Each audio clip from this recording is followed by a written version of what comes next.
como veremos a continuación, el proceso de luchar contra la corrupción es algo integral, ¿no? Que no solamente se debe dar con una norma o con la creación de un comité, un consejo, sino más bien debe ser, debe tener esta mirada multicausal, porque hay múltiples causas y hay que resolver esta multicausalidad de la corrupción en Bolivia. Sin embargo, vamos a revisar la ley y vamos a hacer un pequeño análisis de los pros y contras que tiene esta norma.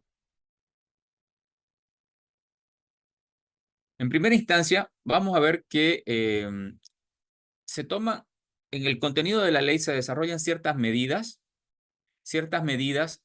tanto en lo institucional, en lo judicial, como en lo operativo, ¿no? En lo institucional, como les había mencionado, tiene que ver con la creación del Consejo Nacional de Lucha contra la Corrupción, que lo vamos a ver posteriormente en el articulado de la ley, también como la creación de otras instancias dentro del órgano, de los órganos estatales, ¿no? eh, incluyendo con la Unidad de Investigaciones Financieras, por ejemplo. Es decir, hay cambios institucionales que promueve y que desarrolla esta ley. Hay también medidas judiciales como la creación de nuevos delitos, es decir, la ley Marcelo Quiroga Santa Cruz establece nuevos delitos de manera específica que tienen que ver con la corrupción, delitos que no estaban tipificados como tal en el anterior Código Penal. Es decir, se incrementa el listado, si ustedes quieren, de delitos gracias a esta ley, ¿no? Se agravan algunas de las penas de los delitos ya existentes y se modifican, se trata de agilizar los procedimientos. Y en lo operativo también hay algunas medidas importantes como la protección de testigos y denunciantes, la verificación de las declaraciones juradas y temas de exención de confidencialidad, entre otros, ¿no? Por ejemplo, en temas bancarios que también vamos a mencionar. Bueno, entonces aquí algunas de los contenidos que tiene esta ley. Vamos a empezar entonces con el análisis de su primer artículo. La ley de lucha contra la corrupción tiene como el primer artículo su objeto. Entonces nos dice, ¿para qué se ha desarrollado esta ley? Esta ley se ha desarrollado para establecer mecanismos y procedimientos para prevenir, investigar, procesar y sancionar actos de corrupción y recuperar patrimonio del Estado.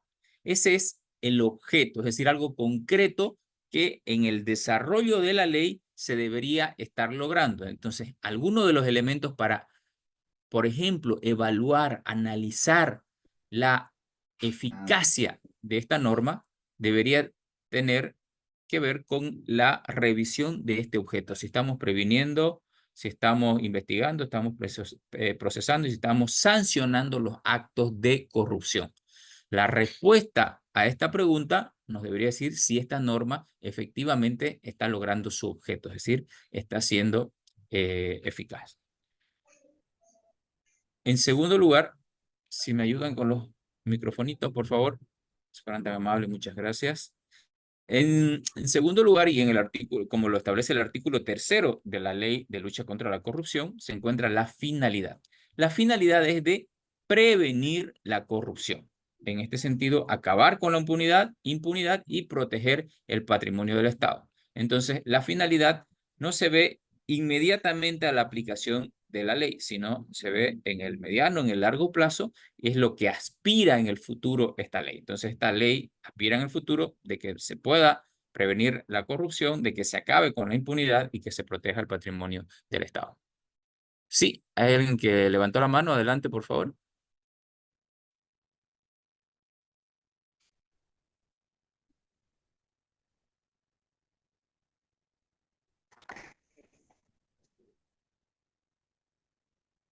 Ya, parece que se arrepintió. Ok, sigamos entonces. Esta ley también hace algo muy importante, define a la corrupción. Es decir, nos dice exactamente a qué se refiere cuando hablamos de corrupción. Por ejemplo, nos dice en el artículo 2 que es el requerimiento o la aceptación, el ofrecimiento u otorgamiento directo o indirecto de un servidor público, de una persona natural o jurídica, nacional o extranjera, de cualquier objeto de valor pecuniario u otros beneficios como dádivas, favores, promesas o ventajas para sí mismo o para otra persona o entidad a cambio de una acción u omisión de cualquier acto que afecte a los intereses del Estado. Es decir, con esta ley tenemos definida la corrupción desde nuestro marco legal, que es otro aporte de la ley Marcelo Quiroga Santa Cruz. Establece también ciertos principios que en realidad están en otras normativas, por ejemplo, la propia Constitución Política del Estado y varias de las leyes de nuestro país ya nos hablan de los principios que deben regir la conducta del Estado, ¿no? De los servidores públicos en el Estado, perdón, ¿no? Por ejemplo, el summa camaña, que es el vivir bien, ¿no? Que nos habla de la complementariedad entre el acceso y el disfrute de los bienes materiales y la realización efectiva, subjetiva y espiritual en armonía con la naturaleza y en comunidad con los seres humanos. También nos habla del amasúa, no seas ladrón, ¿no? El aguana, el machapitia, no robar. Toda persona nacional o extranjera debe velar por los bienes y patrimonios del Estado en beneficio del bien común. Principios de ética, de transparencia, de gratuidad, de celeridad, que tanta falta hace en el Estado, de cooperación amplia, de imparcialidad en la administración de justicia y en defensa del patrimonio del Estado. Entonces son algunos de los principios que nos plantea la ley Marcelo Quiroga Santa Cruz.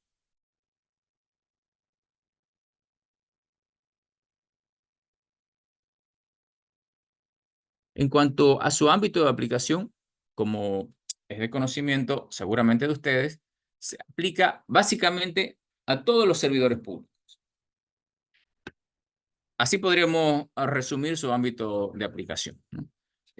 Pero también a ex servidores públicos de todos los órganos del Estado. Recordemos que el Estado, a partir de la nueva Constitución, tiene 4 órganos, un órgano ejecutivo, legislativo, judicial. Eso ya lo sabían, es similar a todas las anteriores constituciones, excepto la primera, la del 1826. También tenía 4 poderes.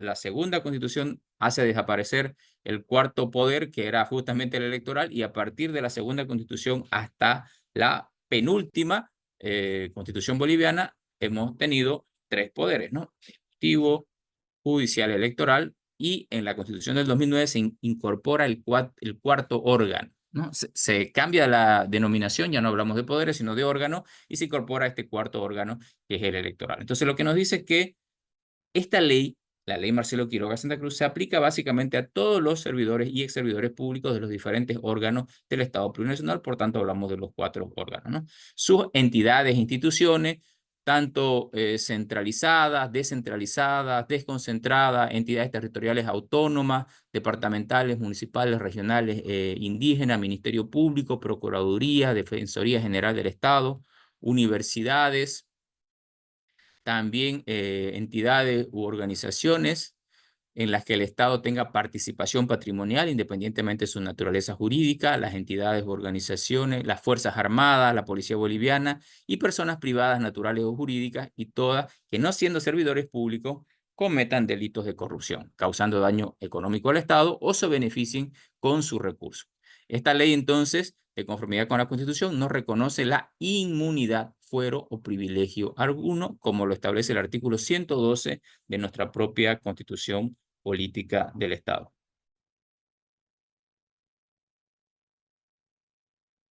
También se hace una mención a la jurisdicción indígena originario campesino. Recordemos de que con la nueva Constitución se establecen diferentes jurisdicciones en el ámbito de la justicia, ¿no? La justicia ordinaria, la jurisdicción agroambiental y la jurisdicción indígena originario campesina. Y se establece también que la aplicación de la jurisdicción indígena originaria campesina se regirá por los artículos 190, 91 y 92 de la Constitución y la ley del deslinde jurisdiccional en este caso. Yendo a estos elementos más institucionales de los cuales hablábamos al inicio en cuanto a los contenidos de la propia ley, porque ahí justamente se establecía de que hay cierto contenido institucionales, otros que corresponden al ámbito de la justicia y otros más operativos, ¿no? Dentro de lo institucional es importante mencionar que esta ley, en su artículo 6, prevé la creación del Consejo Nacional de Lucha contra la Corrupción, Enriquecimiento Ilícito y Legitimación de Ganancias Ilícitas. ¿Quiénes conforman entonces este Consejo Nacional? El Ministerio de Transparencia, el Ministerio de Gobierno, la Unidad de Investigaciones Financieras, la Sociedad Civil Organizada, la Procuraduría General del Estado, el Ministerio Público y la Contraloría General del Estado. Esas son entonces las instituciones que forman parte del Consejo Nacional de Lucha contra la Corrupción, que entre otras cosas debe diseñar y definir una política pública de lucha contra la corrupción, que parece una medida saludable que se haya creado el Consejo, pero quizá por los resultados, por lo que vemos en los medios cada día, que el día a día es una noticia sobre corrupción y hechos ilícitos, quizá no ha tenido los resultados previstos, ¿no? Algo también muy importante a resaltar en el nuevo marco normativo y legal en Bolivia es, por ejemplo, la prescripción del artículo 70 de la Ley 178. ¿Qué decía el artículo 70? El artículo 40, perdón, de la Ley 178. Establecía de que la responsabilidad civil de que los delitos cometidos por servidores públicos que atenten contra el patrimonio del Estado y causen grave daño económico son imprescriptibles y no admiten régimen de impunidad. Esto establece la nueva Constitución. El artículo 40 de la Ley 178 justamente establecía que prescribía la responsabilidad civil. ¿Y qué es la responsabilidad civil? Es aquella responsabilidad por causar un daño económico al Estado. Entonces, la nueva Constitución dice que si se causa un daño económico al Estado, ya no va a prescribir ese delito. Quiere decir de que básicamente se elimina, se expulsa del ordenamiento jurídico aquellos artículos que establecen la prescripción de dicho delito, como el artículo 40, ¿no? Justamente el artículo 324 de la Constitución Política del Estado también establece que no van a prescribir las deudas por daños económicos causadas al Estado.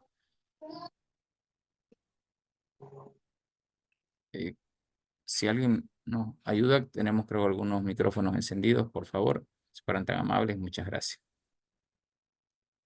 De igual manera, el artículo 29 de la ley Marcelo Quiroga Santa Cruz prevé que de conformidad con el artículo 112 de la Constitución Política del Estado, los delitos cometidos por servidoras o servidores públicos que atenten contra el patrimonio del Estado y causen grave daño al Estado económico son imprescriptibles y no admiten régimen de inmunidad. Pasando ya habiendo analizado la eliminación de la prescripción de los delitos por daño económico al Estado, vamos a pasar a identificar los 8 nuevos delitos de corrupción que establece la ley Marcelo Quiroga Santa Cruz. Y esto es muy importante, ¿no? Algunos de estos delitos no estaban tipificados como tal, no aparecían, en otras palabras, en el Código Penal. Por tanto, se dificultaba poder sancionar a los culpables, dado que no estaba la figura como delito. Entonces, la ley Marcelo Quiroga Santa Cruz, en ese sentido, debería facilitar la lucha contra la corrupción. Entonces, vamos a ver cada uno de los 8 delitos que crea. El artículo 25, justamente, es creación de nuevos tipos penales. Este artículo lo que hace es modificar el Código Penal para que se incorporen en el listado de delitos. El primero de ellos es el uso indebido de bienes y servicios públicos. Luego vamos a revisar cada uno de ellos. El segundo es el enriquecimiento ilícito. El tercero, el enriquecimiento ilícito de particulares con afectación al Estado. Luego tenemos el favorecimiento al enriquecimiento ilícito, cohecho activo transnacional, cohecho pasivo transnacional, la obstrucción de la justicia y la falsedad en la declaración jurada de bienes y rentas. Bien, ahí están los 8 nuevos tipos penales que crea la ley Marcelo Quiroga Santa Cruz. Vamos a ver cada uno de ellos. Uso indebido de bienes. Esto está establecido en el artículo 26, el uso indebido de bienes y servicios públicos. Tiene que ver con que la servidora o servidor público que en beneficio propio o de terceros otorgue un fin distinto al cual se hallaren destinados bienes, derechos y acciones pertenecientes al Estado o a sus instituciones, a las cuales tenga acceso en el ejercicio de la función pública, será sancionado con privación de libertad de 1 a 4 años. Si por el uso indebido el bien sufriere deterioro, destrozos o pereciere, la pena será de 3 a 8 años, es decir, se endurece la pena, y reparación del daño causado. La pena del párrafo primero será aplicada al particular o servidor público que utilice los servicios de personas remuneradas por el Estado o de personas que se encuentren en el cumplimiento de un deber legal, dándoles un fin distinto para los cuales fueron contratados o destinados. Miren si solamente y aquí una pequeña reflexión, solamente si este artículo tipificado en el numeral 26 de la ley Marcelo Quiroga Santa Cruz se pusiera en práctica, ¿no? De que realmente cuando, por ejemplo, ¿no? Porque ¿a qué se refiere el último párrafo?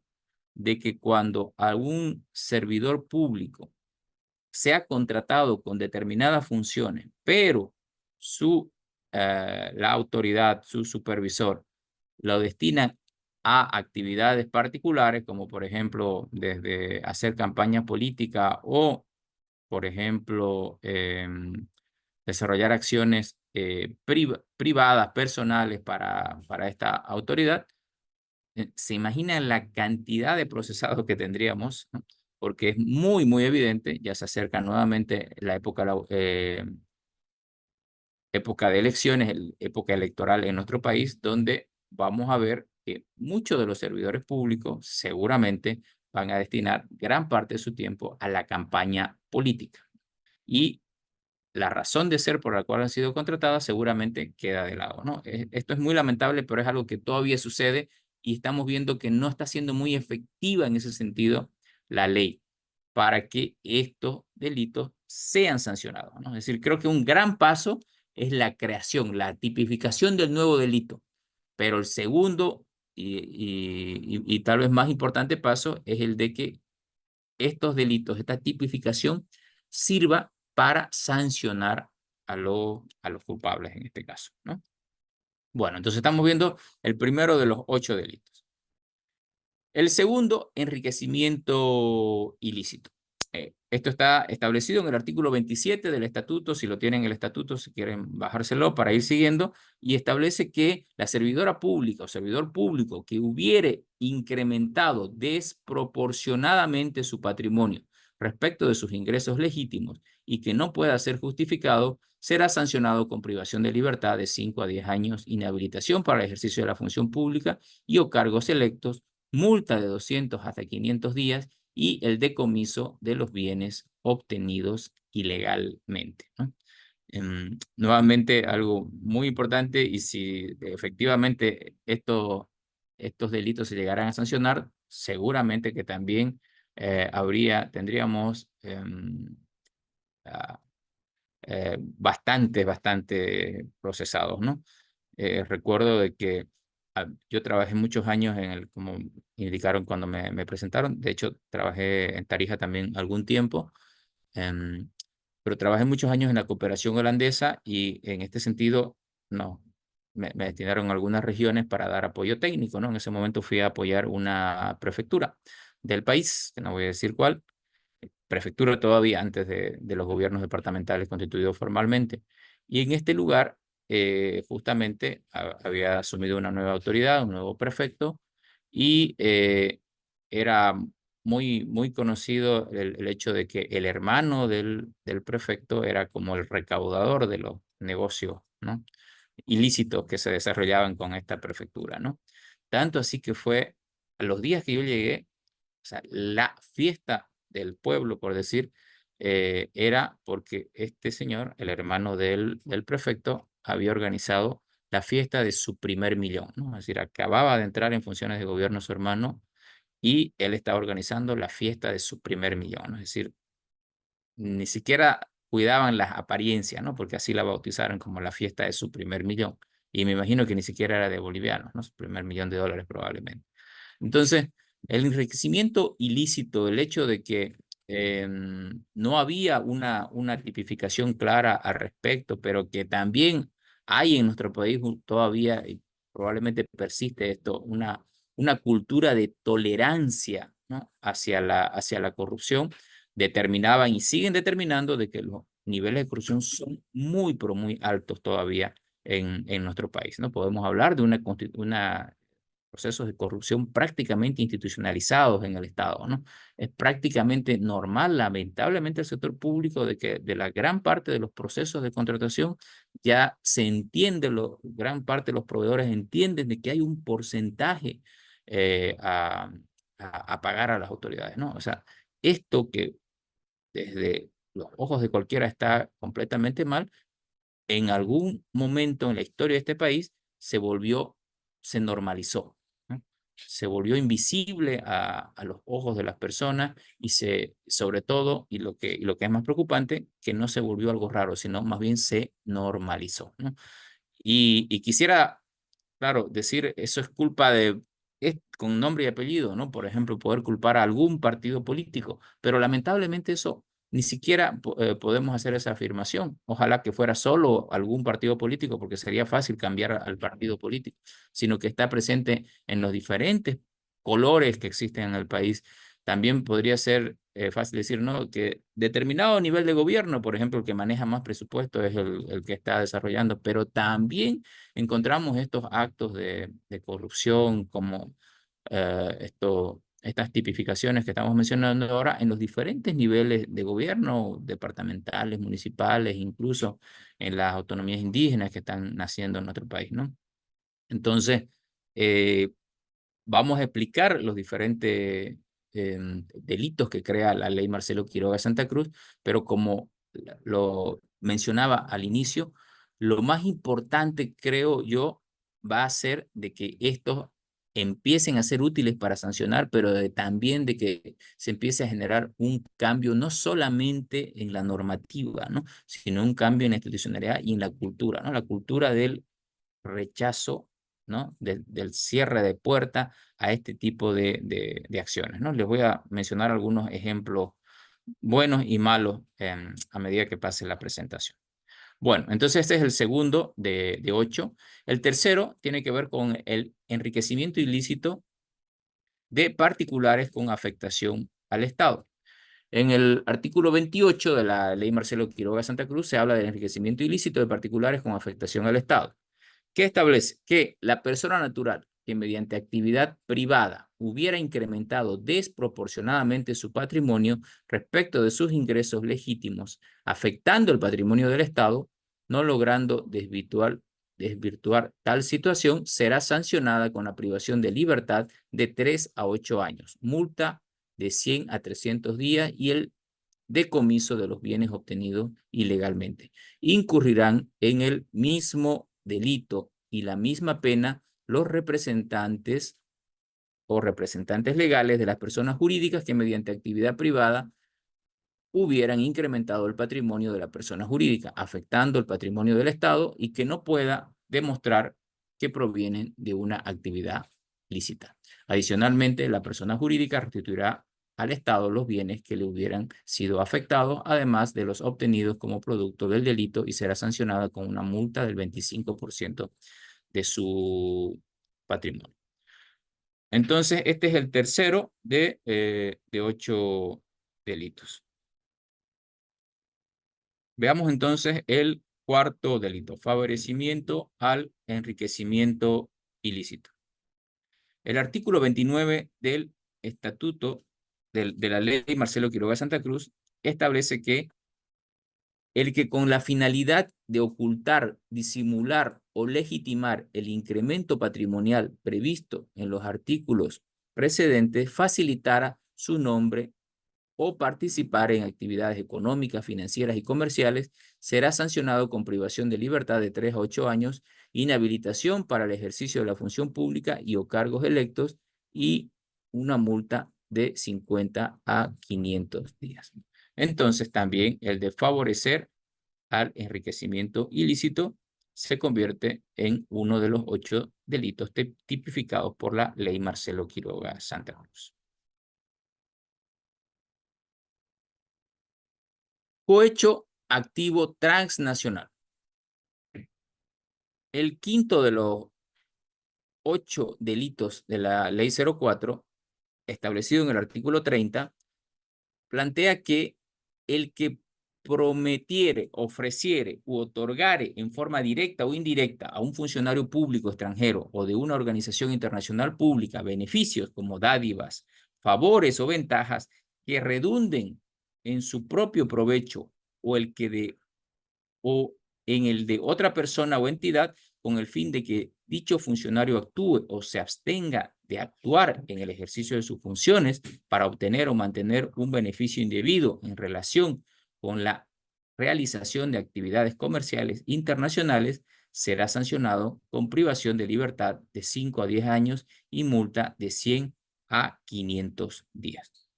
Entonces, como estamos pudiendo ver, lo que establece la ley Marcelo Quiroga Santa Cruz es una descripción mucho más detallada de estos nuevos delitos, para que al momento de iniciar los diferentes procesos se cuente con el marco jurídico adecuado, ¿no? Entonces aquí se incorpora también el cohecho activo transnacional, así antes habíamos visto favorecimiento al enriquecimiento ilícito, y como vamos a ver el siguiente, ya nos habla del cohecho pasivo transnacional.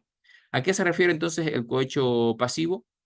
El artículo 31 de la ley Marcelo Quiroga Santa Cruz establece que el funcionario público extranjero o funcionario de una organización internacional pública que solicitare o aceptar en forma directa o indirecta un beneficio indebido que redunde en su propio provecho o en el de la otra persona o entidad con el fin de que dicho funcionario actúe o se abstenga de actuar en el ejercicio de sus funciones, será sancionado con privación de libertad de 3 a 8 años y multa de 50 a 500 días.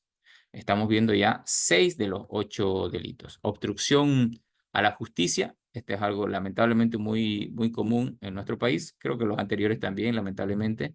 El artículo 32, obstrucción de la justicia. ¿Qué establece este, este artículo en particular? El que utilice fuerza física, amenazas, intimidación, promesas, ofrecimiento o la concesión de un beneficio indebido para inducir a una persona a prestar falso testimonio u obstaculizar la prestación del testimonio o la aportación de pruebas en procesos por delitos de corrupción, será sancionado con privación de libertad de 3 a 8 años y multa de 30 a 500 días. Se agravará la sanción en una mitad a quienes utilicen la fuerza física, amenazas o intimación para obstaculizar el cumplimiento de las funciones oficiales de jueces, fiscales, policías y otros servidores responsables de luchar contra la corrupción. Y finalmente, el octavo delito tipificado en la ley Marcelo Quiroga Santa Cruz tiene que ver con la falsedad en la declaración jurada de bienes y renta. El que falseare u omitiere insertar los datos económicos, financieros o patrimoniales que la declaración jurada de bienes y rentas debe contener, incurrirá en privación de libertad de 1 a 4 años y multa de 50 a 200 días. Parece excesivo en este último caso, ¿no? Porque, ¿qué es la declaración jurada de bienes y renta? Uno, cuando ha sido designado o tiene conocimiento de que va a ingresar a un cargo público, antes del primer día de sus funciones, de entrar en funciones, debe hacer su declaración jurada de renta, es decir, ir a la Contraloría y llenar un formulario donde uno informa, estos son los bienes a mi nombre, este es mi patrimonio, ¿no? Y esto con datos desde tanto dinero tengo en la cuenta o tengo un vehículo valorado en este monto, tengo una casa, etcétera, ¿no? Entonces, ¿eso es por qué? Porque, como recordamos, existen delitos como el enriquecimiento ilícito, por ejemplo. ¿Y cómo podríamos saber si hay un crecimiento desproporcionado de los ingresos del patrimonio si no conocemos el patrimonio. Por tanto, es muy importante conocer el patrimonio. Aquí, con todos los avances de la tecnología, esto debería ser casi automático, todas las instituciones del Estado ya deberían estar interrelacionadas, debería haber esta información y esto no debería ser un inconveniente. Sin embargo, ustedes saben que aún tenemos grandes limitaciones en el país, sobre todo para que las entidades públicas compartan su información, ¿no? Cada uno trabaja en diferentes formatos, diferentes software, celo, falta de seguridad en la información, etcétera, etcétera. Entonces, esto aún no se ha logrado adecuadamente. Y como no existe esta información en línea para verificar, entonces se ha convertido en una declaración jurada, por un lado, es decir, uno puede decir no tengo nada a mi nombre y nadie le va a decir nada en ese momento, ¿no? Nadie le va a decir, no, pero mire, estoy viendo que en el banco, reporte del banco, del sistema financiero, usted tiene recursos, o estoy viendo con Catastro, con otras entidades responsables que usted tiene bienes a su nombre, ¿no? No existe esa validación, ¿no? Que es toda información que la tiene el Estado, ¿no? Pero no existe esto. Ahora, como no existe no salta ninguna alerta, ninguna bandera en ese momento, lo que hace esta norma es, usted declare lo que quiera declarar, pero si usted declara mal, es un delito. Ese es el punto, ¿no? Es decir, es para que la persona sepa de que tiene que declarar lo correcto, porque el no declarar lo correcto, el omitir información, ya es un delito, como están viendo, tipificado con privación de libertad de 1 a 4 años. Es decir, si usted se olvidó de poner que tenía ahí un vehículo a su nombre, al estar falseando esa información, quiere decir que usted puede entrar al menos 1 año a la cárcel. Entonces, definitivamente, las penas han sido como bastante fuertes en este sentido. Sin embargo, creo que no va por ahí la crítica o más bien el sentido de que no estamos avanzando tanto en la lucha contra la corrupción, sino el cómo esta normativa se está llevando a la práctica, ¿no? Cómo esta normativa está siendo efectiva para contener estos intentos de corrupción que son el día a día, ¿no? No sé cómo les va a ustedes en, en Tarija, en Yacuiba, pero, por ejemplo, yo estoy ahora en este momento mismo en Santa Cruz de la Sierra, y aquí el día a día es los actos de corrupción en la alcaldía, ¿no? Principalmente en la alcaldía de la capital. Es decir, el noticiero del mediodía hay una sección especial para los delitos de corrupción, ¿no? Cada día encuentran a un secretario, hay una destitución de un secretario, cada día hay 1 o 2 concejales que se van a cualquier oficina que van del gobierno municipal y encuentran a alguien extorsionando, robando, pidiendo plata adicional, o se encontró recientemente, por ejemplo, algo bastante grave, que en toda la secretaría que tiene que ver con la administración tributaria estaba involucrada en un mega acto de corrupción porque habían entrado al sistema, entonces habían logrado que eh, de los tributos que paga la población, como que un porcentaje de esos tributos desviarlos, ¿no? Porcentajes, entiendo, pequeños para que no sea tan visibles, pero de el municipio que más recauda en el país, ¿no? Este municipio, el municipio de Santa Cruz de la Sierra, en recursos propios tiene casi 2.000 millones de bolivianos, ¿no? Y solamente escuche que ese número es casi inconmensurable para uno, ¿no? Para un simple mortal, casi 2.000 millones, porque el gobierno municipal maneja casi 4.000 millones de bolivianos, ¿no? Entonces, de recursos propios casi la mitad. Entonces, de esos recursos propios, lamentablemente, un porcentaje se está yendo a la corrupción, ¿no? Y quisiera también decirles que es como algo excepcional, pero la verdad es que no ha sido ni excepcional de las anteriores gestiones. Ha habido mucha corrupción. Recordemos que prácticamente todos los alcaldes anteriores están con proceso. La anterior alcaldesa está en la cárcel. El alcalde Percy Fernández está también con proceso. Y el actual alcalde Johnny Fernández también tiene ahorita bastantes investigaciones. y recordemos que además él fue concejal, ¿no? Es decir, él estaba a cargo de velar porque no hayan actos ni procesos de corrupción en las anteriores gestiones, ¿no? Entonces, bueno, se entiende un poquito cómo está, por qué está, cómo está la situación, ¿no? Y eso en un contexto de ley Marcelo Quiroga Santa Cruz, donde como acabamos de ver, se han agravado las penas, se han incorporado esta figura jurídica, pero el día a día sigue siendo de un alto nivel de corrupción en nuestro país.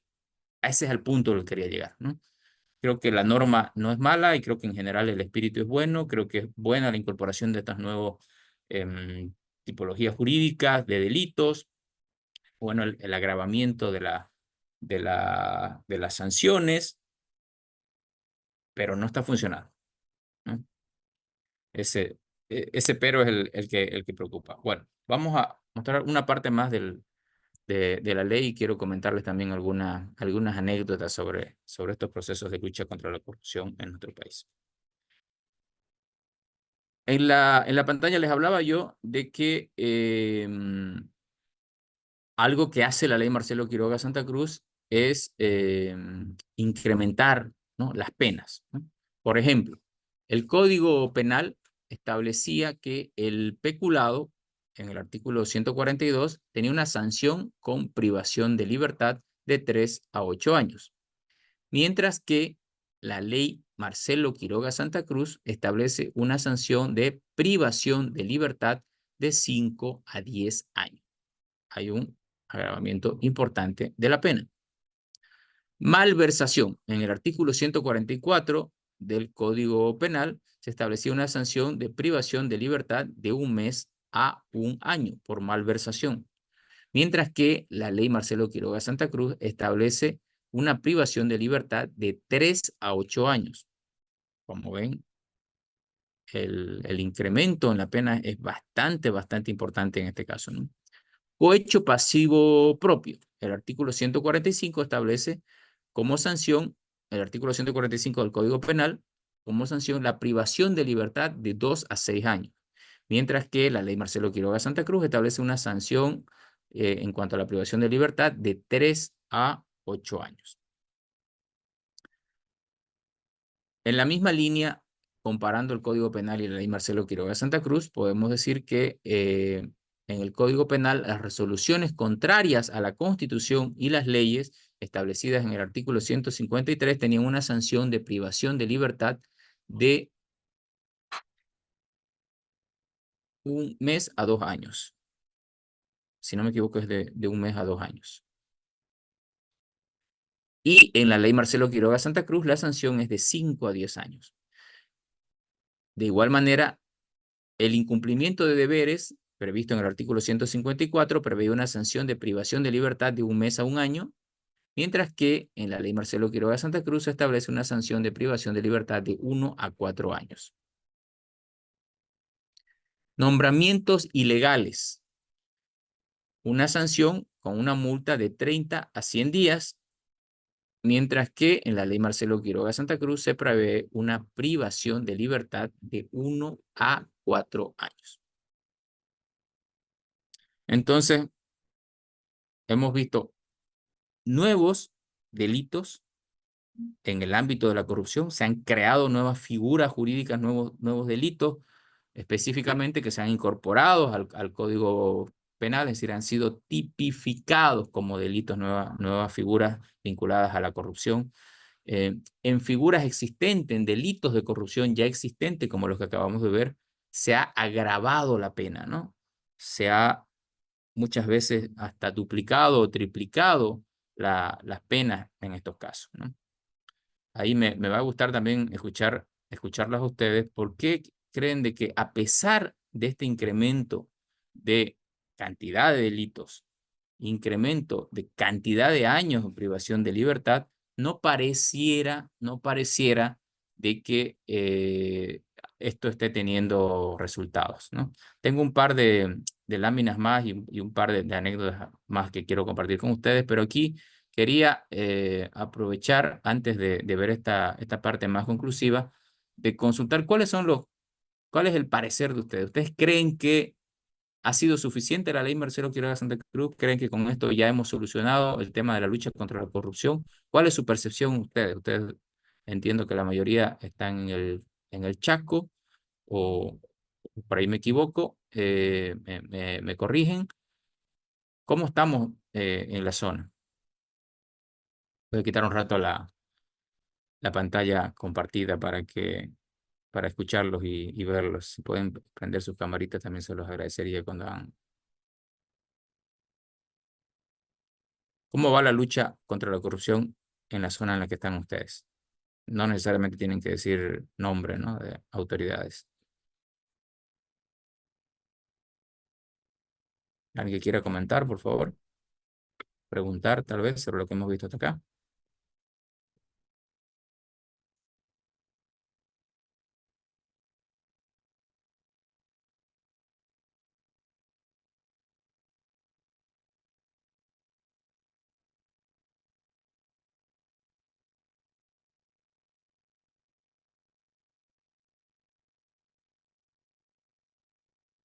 Se pueden. Ay.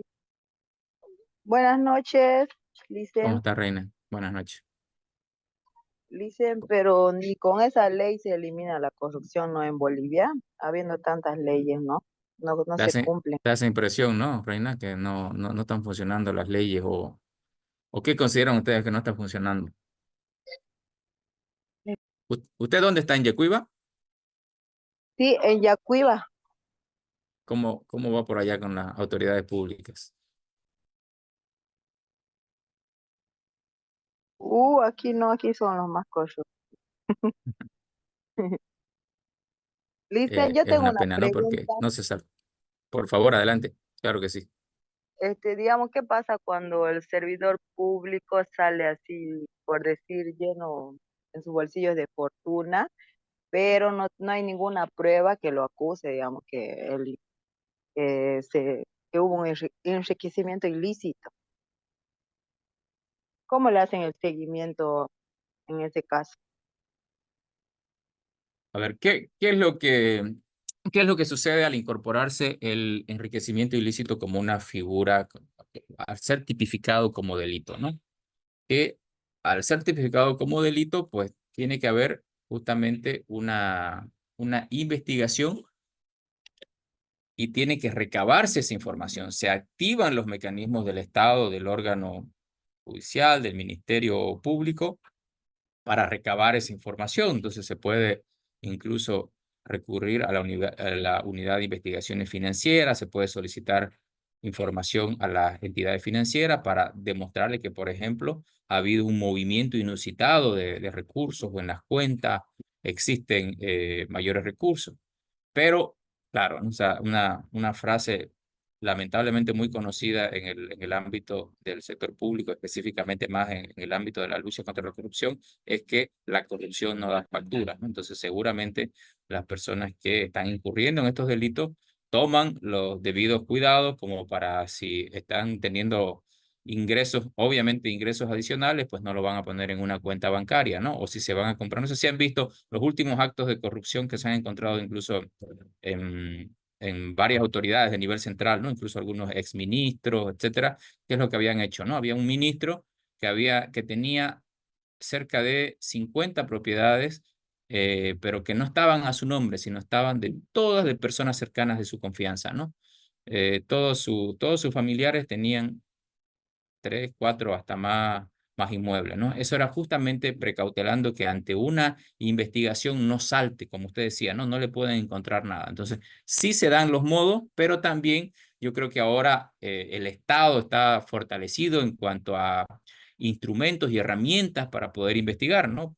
El acceso prácticamente a la información financiera no es o sea, no es si bien sigue existiendo el secreto financiero, ¿no? Ante una investigación y un requerimiento fiscal, un requerimiento del juez, se puede compartir esta información, ¿no? En el caso de Bolivia, ¿no? Esta es la normativa de Bolivia, prevé de que ante un requerimiento fiscal se puede compartir información justamente para eh, poder documentar el posible enriquecimiento ilícito. Y respondiendo a su pregunta, ¿qué pasa si no le encuentra nada? Pues lamentablemente quedará en nada este proceso, porque lógicamente se tiene que demostrar de que el delito, ¿no? No solamente la denuncia, sino que tiene que demostrarse. Y eso lamentablemente es algo que pasa muy a menudo también, ¿no? Que se hacen las denuncias, pero luego como no hay cómo documentar, cómo demostrar, pues queda en nada, ¿no? Este proceso o se declara inocente del delito. Eso es lo que pasa, estimado. No sé si con eso respondo su pregunta, si tiene algún otro comentario. Sí, Luis, no está bien, muchas gracias. Listen, buenas noches, Listen. Buenas noches. Listen, como usted estaba socializando, ¿no? Evidentemente, la ley existe, sino que el problema es la mala aplicación de la ley, ¿no? Y es por eso de que la corrupción sigue creciendo, ¿no? Porque prácticamente hay una mala aplicación de la ley. Sí, lamentablemente sí. Sí, em, algo, algo está fallando, ¿ya? Yo creo que la reflexión debe ser más profunda, pero algo está fallando. Y no creo que sea necesariamente la ley. Sería fácil si la falla estuviera en la ley porque se podría modificar la ley. Dado que esta ley, lo acabamos de ver, ¿no? Incorpora más delitos de corrupción, agrava las penas. Es decir, hace todo lo que debería hacer una ley, ¿no? Endurece las penas, la lucha contra la corrupción. Es decir, es como que la señal del Estado es bastante positiva, ¿no? Es decir, si usted comete un delito, va a ir a la cárcel, ¿no? Y ahora tenemos cada vez más delitos en el ámbito de la corrupción para que ninguna de estas acciones dañinas al Estado quede impune. Entonces, la señal desde la norma parece positiva, es decir, la política pública normativa parece la adecuada, como acabamos de ver, ¿no? Pero como acabamos de verlo también cuando ustedes me dicen, acá también hay corrupción, lamentablemente, y si yo les comento la historia en Santa Cruz, también hay corrupción, y hablemos casi de cualquier gobierno municipal, vamos a probablemente tener la misma conclusión, entonces hay algo que está fallando. Entonces, si no ha sido el diseño de la norma, probablemente es la aplicación actual, ¿no? Entonces, ahí tendríamos que concentrarnos para mejorar la aplicación. No sé si alguien más tiene alguna consulta hasta acá. Todavía me faltan algunas láminas para concluir este tema. Solamente quería la reflexión de parte de ustedes hasta acá.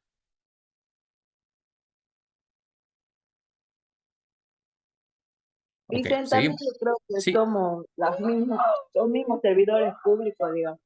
Ahí este niño. los mismos servidores públicos, decía Reina. Sí, porque nos falta, digamos, ética, los principios, la transparencia, ¿no? Nos dejamos llevar por, por el dinero, sería en un caso, ¿no? Y por las personas también, por el ambiente, digamos, de las amistades que ahí trabajan. Es muy buen punto lo que usted plantea, Reina, ¿no?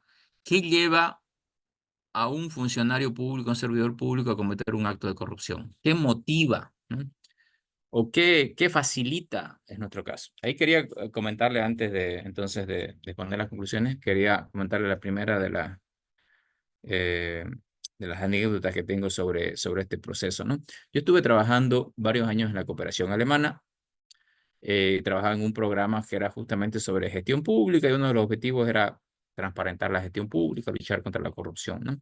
Casi al final del programa hubo varios intercambios de experiencia con Alemania, ¿no? Entonces vinieron algunos servidores públicos de Alemania, vinieron a dar talleres, presentaciones y también se llevó a servidores públicos de diferentes niveles de gobierno de Bolivia a que conozcan el modelo alemán.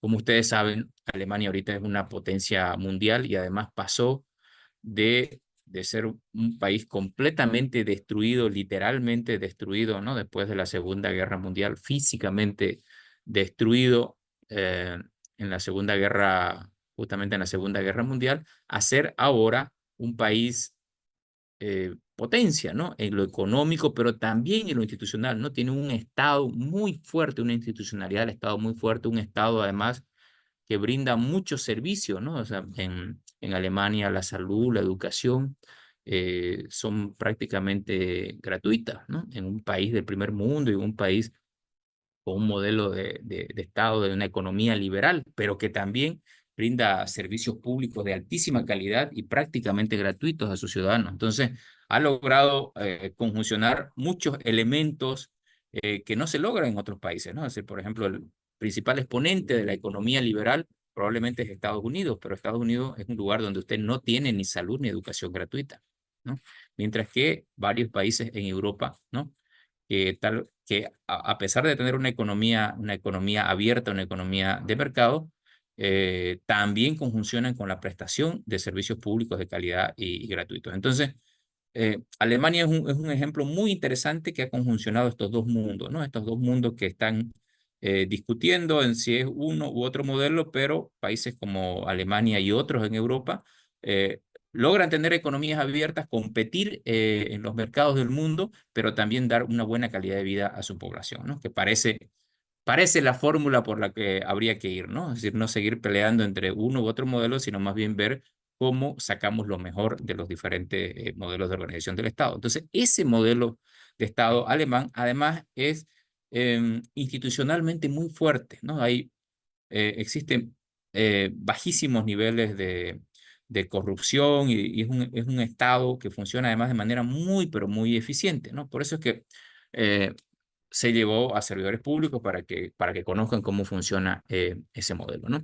Y también también casi al final del programa se llevó a cabo en Lima, Perú, un encuentro internacional de lucha contra la corrupción, ¿no? Y miren, la paradoja, en ese momento Lima era el organizador, el equipo de la GIZ, de la cooperación alemana en Lima, en Perú, fueron los que organizaron. Nosotros de Bolivia tuvimos la oportunidad de ir, justamente fuimos con uno de los subcontralores de la Contraloría General del Estado, fue como invitado, y yo fui en representación de la cooperación, como parte del equipo técnico de la cooperación alemana, para ver también qué experiencias había, ¿no? Eh, en Perú, el anfitrión, Perú tenía la experiencia de que todos sus últimos presidentes habían salido por actos de corrupción, ¿no? Es decir, el único consuelo que teníamos, si ustedes quieren, ahí como Bolivia, era que Perú estaba peor. El presidente estaba en funciones en ese momento, tiempo después, también sale, no concluye su mandato y sale por actos de corrupción, ¿no? Entonces, ¿qué fue lo que se habló en ese momento como conclusiones de los procesos de corrupción en América Latina, ¿no? Expusieron de varios países de Europa, de varios países de Latinoamérica, se intentaba sacar las lecciones aprendidas, pero algunas cosas como bastante obvias ya en este momento es que, por ejemplo, en Latinoamérica, y eso por supuesto que se replica en nuestro país, en Latinoamérica hay mucha tolerancia a la corrupción. Se ha normalizado tanto la corrupción que una autoridad que está en una investigación de procesos de corrupción, incluso se logran demostrar que ha participado en procesos de corrupción de una u otra manera, si logra de alguna manera eludir la justicia, que también tenemos justicia muy poco creíbles, y se vuelven a candidatear, pues probablemente las ganan las elecciones, ¿no? Y, y miren, para seguir en el tono de anécdota de esto que les estoy contando, el alcalde de Santa Cruz de la Sierra ha pasado a la historia por una célebre, pero muy tristemente célebre frase, ¿no? Cuando él estaba dando un discurso a los de su partido político, ni siquiera en esta última elección, ¿no? En una elección anterior, eh, y lo estaban grabando, él no se dio cuenta que lo estaban grabando, y les dice, no les digo que roben, ¿no? Les decía, porque ya habían ganado, si no me equivoco, y estaban en función ya de gobierno, les decía a todos los servidores ahí, ¿no? Pero principalmente de su partido político que ya estaban trabajando en la alcaldía, les decía, no les digo que roben, pero saquen alguito. No les digo que roben, pero saquen alguito. O sea, esa frase que en realidad es una declaración, ¿no? De mandato de, por favor, saquen y recuperen la inversión que hemos hecho en campaña, ¿no? Que salió hace muchos años y estaba, como les digo, documentada, no tuvo ningún efecto en las últimas elecciones porque en este momento volvemos a tener a Johnny Fernández de alcalde, ¿no? Y perdón que lo diga con nombre y apellido, ¿no? Pero todo esto que le estoy diciendo son hechos de conocimiento público, ¿no? No son ni especulaciones ni algo que yo esté inventando, ¿no? Si pueden verificarlo, hasta creo que debe estar el video todavía en redes sociales circulando, ¿no? No roben, pero saquen alguito. ¿Cómo una persona que le dice a sus servidores públicos, en otras palabras, recuperen, roben, hagan actos de corrupción, pero que sean pequeños para que no los vean, para que no los noten, como alguien que da ese mandato, cómo luego en las siguientes elecciones puede tener una votación tan importante? Porque ahí no le quitamos la legitimidad. Es un alcalde legítimo, ha tenido aunque también hubo discusiones de si debía o no ser el alcalde, hubo una discusión entre el primero y segundo, bueno, pero más allá de eso es un alcalde legítimo que accedió por el voto popular, quiere decir que cientos de miles de personas votaron por él. Vuelvo al evento en Lima. La gran conclusión fue: nos hemos hecho tolerantes a la corrupción, ¿no? En Latinoamérica se ha vuelto muy permisiva con la corrupción. Permitimos que nuestras autoridades eh, a- accedan a estos cargos a pesar de haber tenido antecedentes de corrupción. Así que me quedo con la pregunta que hacía la compañera, que me parece muy relevante. ¿Qué lleva a un servidor público, ¿no? Entonces, es un ambiente, ¿no? Es un clima que lamentablemente no es tan crítico con la corrupción, ¿no? Con la persona que ha incurrido en estos delitos. Es bastante tolerante, ¿no? Entonces, nos decían en el caso de Alemania, por ejemplo, en nuestro país sí hay actos de corrupción, ¿no? Y claro, él estaba tratando de hacer memoria de cómo hacía un par de años había encontrado una persona en un acto de corrupción, ¿no? Mientras que, claro, nosotros pensamos ahorita, o sea, yo les puedo decir el acto de corrupción que encontraron hoy día, ¿no? O uno de los actos de hoy día en Santa Cruz, porque con las redes sociales cada día aparece un nuevo acto de corrupción. Es decir, es tan constante, ¿no? Tan permanente que se nota la gran diferencia. Pero en todo caso nos decían, sí se identificaron, dice, ¿no? Y nosotros creíamos, sí se identificaron, pero eran como bastante escasos, ¿no? Decían, nosotros creíamos de que las conclusiones, las recomendaciones que iban a venir a este evento iban en el sentido de probablemente crear unas super leyes de la corrupción, pero la verdad es que las leyes en Alemania sobre la corrupción son bastante parecidas a las que tenemos y quizá tienen hasta sanciones menos duras que las que tiene la ley Marcelo Quiroga de Santa Cruz, ¿no? Entonces, no va necesariamente por ahí. Por supuesto que es importante tener un marco normativo, pero como hemos visto, no resuelve todo. Pensamos que eran los sistemas, la institucionalidad, y eso sin duda ayuda, ¿no? Tener sistemas de monitoreo, tener información mucho más transparente, eso ayuda, ¿no? Porque dificulta los procesos de corrupción y creo que en eso también nosotros tenemos una brecha, ¿no? Estamos rezagados en nuestro país. Pero ellos tampoco identificaban por ahí, ¿no? Que eran las principales causas, ¿no? Entonces, ellos decían, y una de las personas, vuelvo a uno de los técnicos que llegó a venir de, de Alemania a Bolivia, y lo vinculo con los resultados de este evento de Lima. Uno de los técnicos que llegó a venir nos decía, ni siquiera era técnico, era como un oficial de programas de algo que se llama, si no me equivoco, el Bundesrat, ¿no? Es una especie de parlamento que conjuga autoridades regionales, a lo que cada ley que aprueba el Parlamento Nacional debe ir a y toca intereses regionales, tiene que ir a otro especie de parlamento regional para ver si no es vetado, ¿no? Es decir, eso se hizo para que ninguna ley que toque intereses, afecte negativamente los intereses regionales pueda pasar, ¿no? Es decir, será vetada una ley que afecte los intereses regionales. Bueno, más allá de la mecánica de las asambleas, de los mecanismos parlamentarios en Alemania, él era como el oficial mayor acá, ¿no? Y él nos contaba, ¿no? Para tener una idea, de que es una persona ya de mediana edad, probablemente 50, 60 años, de que cuando él ingresó, ese fue prácticamente su primer trabajo. Él terminó la universidad y fue su primer trabajo, ingresó como técnico. Tuvo la oportunidad de hacer carrera administrativa. Tenía un buen salario, con buenas prestaciones, seguro, pero la posibilidad de hacer carrera, de ascender, ¿no? Como que entró de técnico, de pasante probablemente, si no mal no recuerdo, y terminó como con el máximo cargo que se puede tener a un nivel de carrera, que era como oficial mayor, ¿no?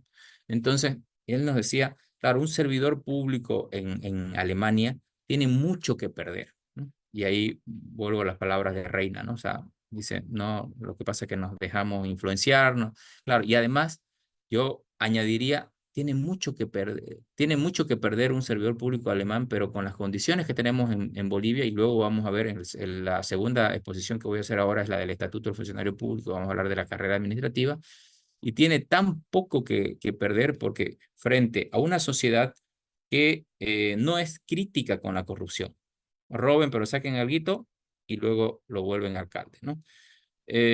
No tiene adecuados controles, ¿no? Pero además no le da buenas condiciones al servidor público, pues tenemos la fórmula perfecta para seguir desarrollando estos procesos de corrupción, ¿no?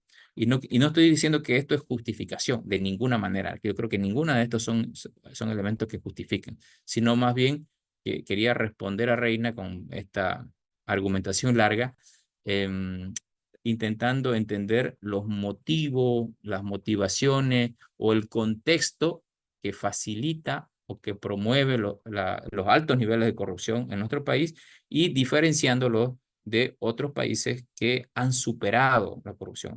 Lamentablemente la corrupción sí podemos decir que está en todos los lugares del mundo, pero hay países que lo tienen controlado y que son excepciones a la regla y otros donde la regla es la corrupción, ¿no? Lamentablemente en esta última clasificación yo diría que todavía está en nuestro país. Bueno, espero que la respuesta, perdón por la respuesta larga, espero que hubiera sido de utilidad. No sé si alguien tiene alguna otra consulta para volver a la presentación y cerrar este primer tema. Dicen también los procesos tardan años y años, ¿no ve? Y por eso muchos servidores públicos cometen esos actos de corrupción, porque no les llega rápido el castigo. No nos van a hacer nada, así que lo vemos nomás.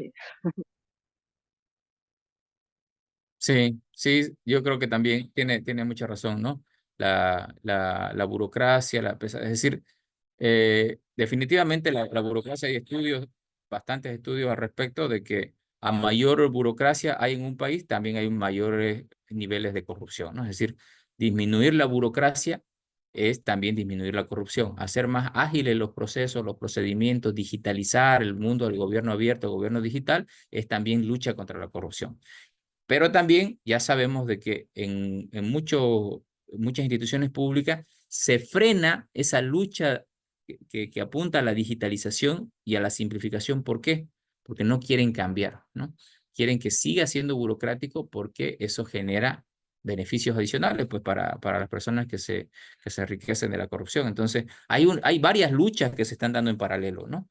Entonces, hay estas grandes luchas que tienen que ver con cambios en la normativa, ¿no? Cambios en los sistemas nacionales, pero también ya hay luchas atrincheradas en cada entidad pública para que no cambie el procedimiento. Ya cambió la ley, pero el procedimiento lo mantienen igual de manera tal de que se mantenga la burocracia y claro, cuando encontramos a personas que quieren hacer un trámite y le dicen, bueno, va a tardar 10 días, pero si quiere yo se lo saco en un día, ¿no?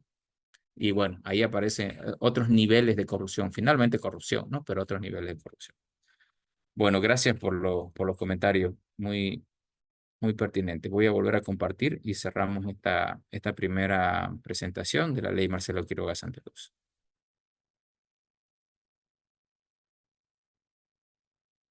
Entonces, como hemos visto, hasta acá se han incorporado 8 nuevos delitos con la ley Marcelo Quiroga Santa Cruz, estos 8 que están acá, pero además se ha casi duplicado y en algunos casos hasta triplicado las penas.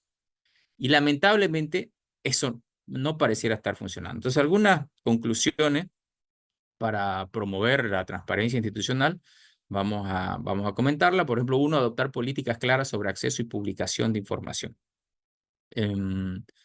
Lamentablemente, la búsqueda de información de las entidades públicas en nuestro país es todavía uno de los grandes desafíos. Usted quiere conocer el POA, el presupuesto, algunas publican, otras no, o la ponen en formatos que son complicados para la población. Usted quiere conocer cuál es la escala salarial, cosas básicas que no debería uno pedirle, sino simple y sencillamente de todo debería estar en la página web ya de la entidad pública, aún cuesta encontrar. Desarrollar plataformas digitales para la divulgación de datos y decisiones. Capacitar al personal en prácticas de transparencia y ética. De hecho, por ejemplo, yo también soy docente en la Contraloría, además de los cursos introductorios de políticas públicas, Ley 1178, responsabilidad por la función pública, también hay cursos que tienen que ver con gobierno electrónico, donde se habla de la transparencia, se habla de ética en realidad.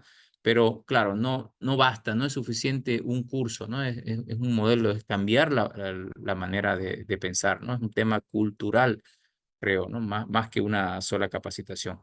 Promover la participación ciudadana en la toma de decisiones. De hecho, en nuestro país tenemos también, otra vez, normativa que es que si uno lee la letra muerta de la normativa en Bolivia, pareciera que la sociedad civil está como bastante empoderada, ¿no? Porque puede, por ejemplo, vetar un POA municipal si es que decide no firmar, ¿no?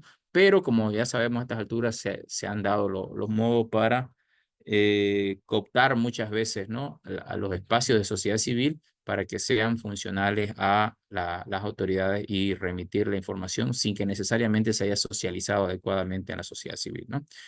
Establecer mecanismos accesibles para la recepción de quejas y sugerencias. Esto es, por ejemplo, algo que está muy desarrollado en el mundo privado, pero muy poco o nada desarrollado en el sector público, ¿no? Es decir, usted ahorita habla a Tigo y Tigo no es un ejemplo de buena atención al cliente, pero aún así, en este caso, ¿no? Usted habla a Tigo, da una llamada a Tigo y a los pocos minutos va a recibir una encuesta de cómo lo atendí, ¿no?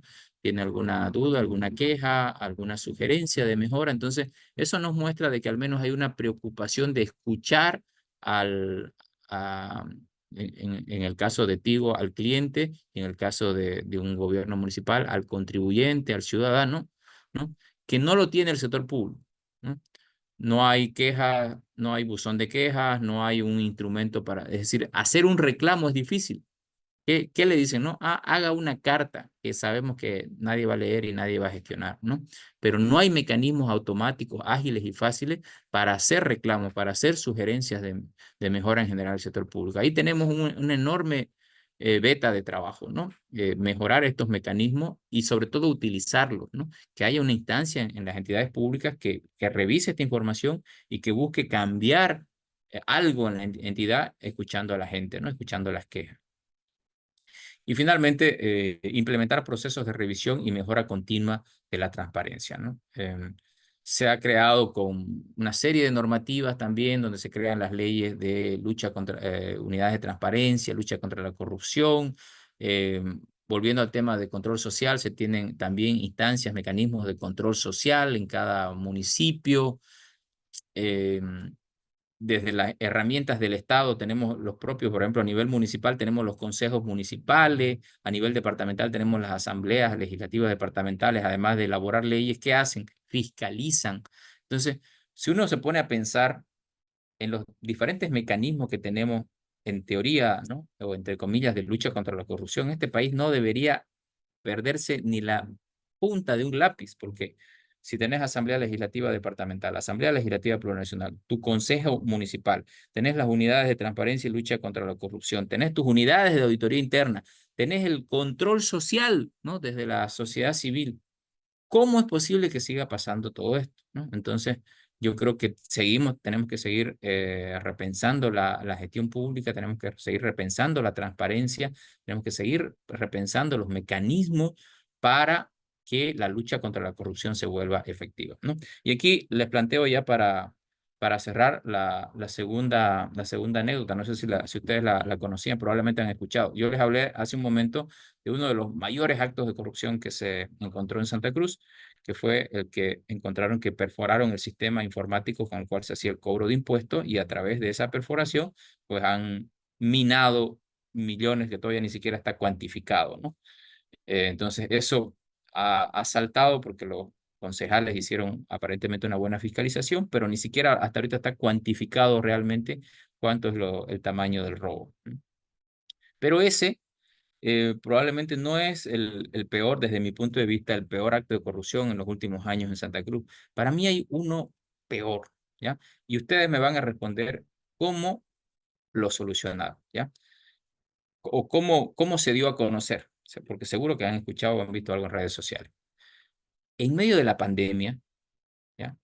La peor pandemia de la humanidad en más de 100 años, donde faltaban recursos, faltaban insumos, la gente se moría por falta de medicamentos, la gente se moría por falta de respiradores, la gente se moría por falta de infraestructura, por falta de médicos, por falta de enfermeras. No había recursos, todas las entidades del Estado también recibían menos recursos y estaban como bastante necesitadas y parecía que no alcanzaban los recursos, ¿no? Que estaban agotando todos los esfuerzos. Esa era la impresión que se daba en ese momento, ¿no? Que se estaban agotando todos los esfuerzos para luchar, porque se supone que todos estábamos haciendo eso, ¿no? Para luchar contra la pandemia y que no hayan más muertes, ¿no? Que de hecho en nuestro país fue bastante desastroso. En medio de la peor pandemia en los últimos 100 años de la historia de la humanidad, que por supuesto afectó a Bolivia, por supuesto afectó a Santa Cruz, en Santa Cruz de la Sierra, en el gobierno municipal de Santa Cruz de la Sierra, en la alcaldía dirigida por Angélica Sosa, en donde Johnny Fernández era concejal, lo que se hizo fue contratar a cientos de personas, hacerles contratos, ¿m? Pero que no iban a trabajar, no trabajaban, eran los famosos ítems fantasma, ¿no? Cientos, y ahora ya se habla de miles, ¿no? Y esos ítems fantasma, lo que hacían era firmar su contrato, abrir una cuenta en la cooperativa Jesús Nazareno, sacaban una tarjeta y la tarjeta se la entregaban al de recursos humanos. Y con esa tarjeta les abonaban cada mes su sueldo, pero con la tarjeta los volvían a sacar ya en efectivo y lo redistribuían a todos los que estaban implicados, ¿no? Pero hablamos de cientos hasta miles de ítems creados, ¿no? Pero además los ítems eran una especie de moneda de cambio, es decir, bueno, el control social no está queriendo firmar el POA. Ah, ya, denle unos cuantos ítems para su pariente, ya listo. Al concejal tanto no se volvió una moneda de cambio en la corrupción, lo que es lo que dicen las primeras investigaciones, porque es un proceso que está todavía en desarrollo esto, ¿no? Entonces, y lo que a mí más me preocupa es el contexto, ¿no? Es decir, gente muriendo por falta de recursos y no tuvieron un poquito de sangre en la cara para robar millones y millones al gobierno municipal, ¿no? En ese momento. Ay, caramba. Por favor, los micrófonos, fueran tan amables. ¿Qué pedo? Georgina, por favor, su micrófono, ¿podría apagarlo? Georgina Escobar. Muchas gracias. Entonces les pregunto yo, ¿cuál de los mecanismos que acabo yo de mencionar fue el que funcionó en el peor acto de corrupción, para mí por lo menos, encontrado en Santa Cruz en los últimos años? ¿Fue el Consejo Municipal? ¿Fue la Unidad de Transparencia? ¿Fue la Unidad de Auditoría Interna? ¿Fue la Contraloría General del Estado, que no lo mencioné hace rato? ¿Fue la Asamblea Legislativa Departamental? ¿Fue la Asamblea Legislativa Plurinacional? ¿Fue las unidades de transparencia y lucha contra la corrupción? ¿Fue el viceministerio de transparencia y lucha contra la corrupción? ¿Fue el control social? ¿Cuál? Abro los micrófonos un segundo para que me den ustedes sus comentarios o lo que creen. Si no lo saben, por lo menos díganme quién creen que identificó el acto de corrupción, cómo saltó este acto de corrupción.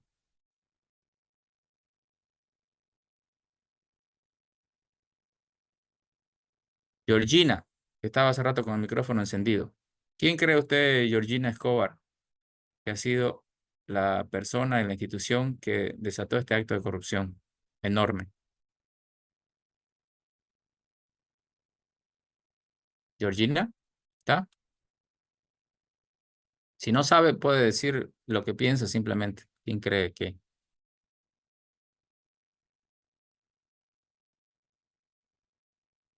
Gloria Yesmine Rivera, ¿usted nos puede comentar qué cree de este proceso de corrupción? Simplemente quiere escuchar sus comentarios, nada más. No, no va a estar ni bien ni mal. ¿Alguien que se anima a comentar?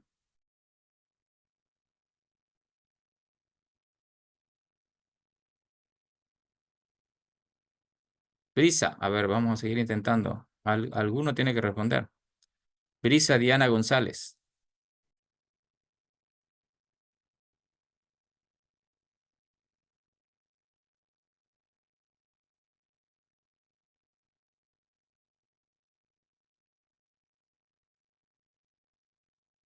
¿Será que nadie va a responder?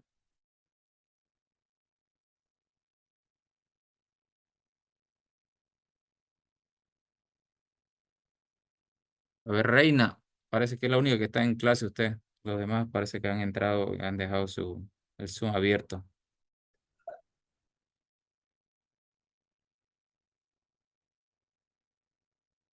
¿Qué nos dice Reina? ¿Qué cree usted?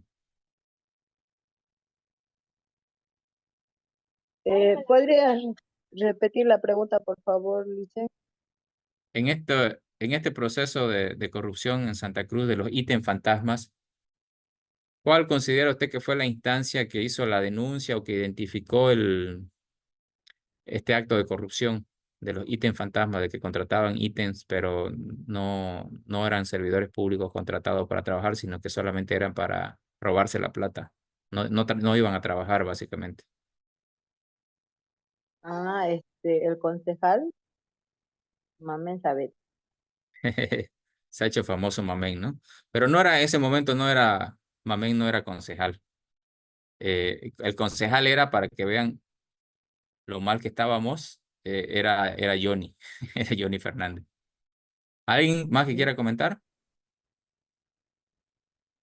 Ya. Pero La real, sí, ahora, adelante. digamos, igual yo le sigo al concejal e igual sube, ¿no? Todos esos casos que se dan de corrupción ahí Sí, sí, sí. Todos los días. al día. Todos los días Sí, hay uno nuevo. excelente, Tiene ¿no, harto Lice? trabajo. Eso es lo que hay que Sí. hacer, ¿no? Ese es el rol. O sea, para eso les pagan a los concejales. Ese es su trabajo. ¿Ya? Y lo Y, bueno digamos, que es que aquí igual en Yacuiba tenemos un concejal que está copiando, ¿ves? Todo lo que hace bien. Mamey y es contagia, ¿no ves? A los demás. Qué bueno. Claro, me alegra. Me alegra. Ahora, miren, lo que Eso yo también considero, decía, eso quería decir también, dice. dígame, Gloria. No, estoy de acuerdo con la compañía Reina Herrera. Ya, gracias, Gloria. Bueno, les termino de contar entonces la historia de Santa Cruz. Quien destapó todo el acto, todo el más grande acto de corrupción en los últimos años en Santa Cruz de la Sierra, el peor, diría yo. No sé si de repente hay otro que han robado más plata, pero para mí fue lo peor porque lo hicieron en medio de la pandemia, robándole plata a la gente y haciendo que mucha gente se muera habiendo robado esa plata. Para mí, en ese acto de corrupción no fue ninguno de los 11 concejales. Santa Cruz de la Sierra tiene 11 concejales y son los concejales mejor pagados de Bolivia. Tienen los sueldos más altos en Bolivia. No hay nadie que gane más que los concejales de Santa Cruz. Ningún concejal gana tanto. Tienen oficinas de lujo, tienen vagoneta, último modelo. Cada concejal tiene un equipo de asesores, por si acaso. Y no estoy diciendo que esté mal eso, sino que tienen las condiciones, ¿no? Control social en Santa Cruz, que recibe un porcentaje de los recursos para fortalecerse, para capacitaciones, tienen hasta oficina. Es igual el control social más fuerte, digamos, con mayor apoyo desde el gobierno municipal que existe en Bolivia, ¿no?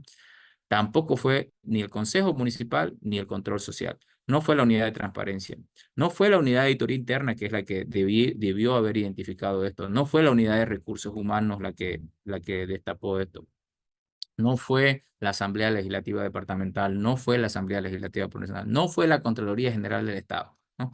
Miren la cantidad de instancias que tenemos para luchar contra la corrupción.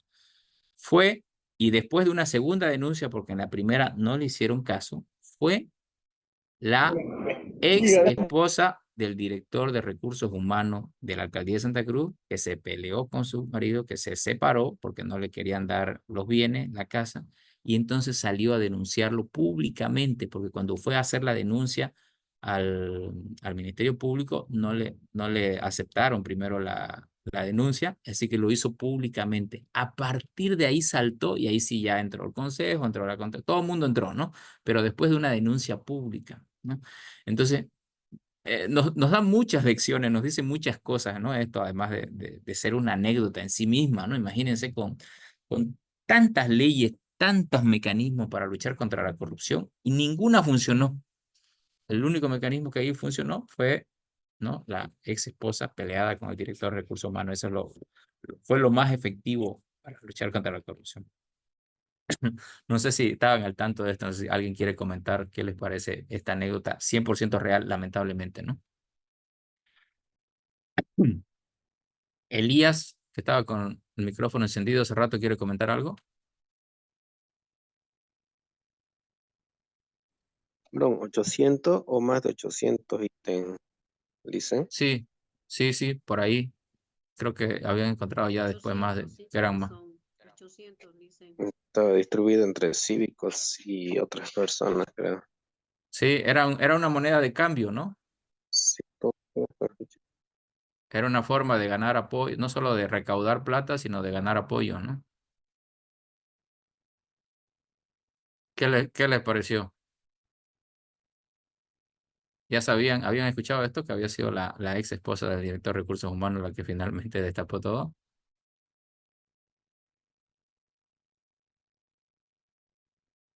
Bueno, la verdad que parece un mal chiste, ¿no? Pero es cierto. No es, no es chiste, es una anécdota de una historia 100% verdadera, lamentablemente, ¿no? Bueno, ahora sí tengo una lámina más y con eso concluimos esta primera ley. Estas eran las conclusiones, ¿no? Y algunas recomendaciones: trabajar sobre sistemas de información abierto. Por ejemplo, en estos casos, en el de Santa Cruz, si hubiera un mejor control, se pudiera acceder a planillas de personal, tener un mejor control sobre recursos humanos, no deberían darse ese tipo de... O sea, para un concejal debería ser relativamente fácil poder fiscalizar esto. O sea, no es un ítem que estaba perdido, eran 800. ¿Cómo 800 personas que se les está pagando sueldo, pero que no trabajan? Nadie se da cuenta. ¿Cómo 8, 11 concejales que se les paga para fiscalizar eso no se dan cuenta? ¿Cómo la unidad de transparencia no se da cuenta? ¿Cómo la unidad de auditoría interna no se da cuenta? ¿No? Entonces, si bien obviamente había un proceso de corrupción institucionalizado que iba hasta los más altos niveles ahí, y probablemente todas las instancias que les acabo de mencionar han participado de ese proceso de corrupción, han recibido ítem también como parte de pago, sigue siendo válido el de plantear estos sistemas de información abiertos, ¿no? Para que también la ciudadanía, los propios controles sociales u otras instancias de control social que no sean los que están más bien ya concordados con el poder, digamos, ¿no?, que también puedan acceder, ¿no? Controles internos, realizar monitoreo constante de recursos y procesos, la capacitación continua para que no hayan fallas por falta de capacidades, ¿no? Yo digo que gran parte de los procesos que he identificado o que les he comentado no tienen que ver con falta de capacitación. Yo creo que eran gente que sabía muy bien lo que hacía, ¿no? Que fueron capacitados, pero que utilizaron esa capacitación justamente para encubrirse, ¿no? O sea, todas sus capacidades las han utilizado para perforar el sistema, para generar un mecanismo de cobro muy innovador, ¿no? Con lo de las tarjetas, etcétera, ¿no? Y una versión además actualizada de eso ya fue otro mecanismo que encontraron recientemente, que igual era de la época de Sosa, que eran los mecanismos de préstamo, ¿no? Que hacían con esa plata, además prestaban, ¿no?, a los servidores públicos, y eso ya más moderno a través de QR, ¿no? Un mecanismo de préstamo que era el Prestin, ¿no? Bueno, ese es otro caso que también lo están investigando. Participación ciudadana, crear canales para que el público participe, esté informado y supervise. Y como les decía, no solamente el control social está bien, pero no únicamente. Informes claros, publicación de informes periódicos en formatos entendibles. Claro, la información del sector público pareciera que se hace especialmente para que la gente no lo entienda, ¿no? Y tecnologías de gestión, ¿no? Aplicar software, aplicaciones. Hay ahora tantas herramientas para poder difundir, para socializar, para transparentar, y en el sector público estamos muy, pero muy rezagados. No estamos utilizando prácticamente nada de esto, ¿no? Entonces, creo que es el momento de hacer un verdadero cambio en la gestión pública para tener mayor transparencia. Bueno, esa es la primera de las normas que quería compartir con ustedes.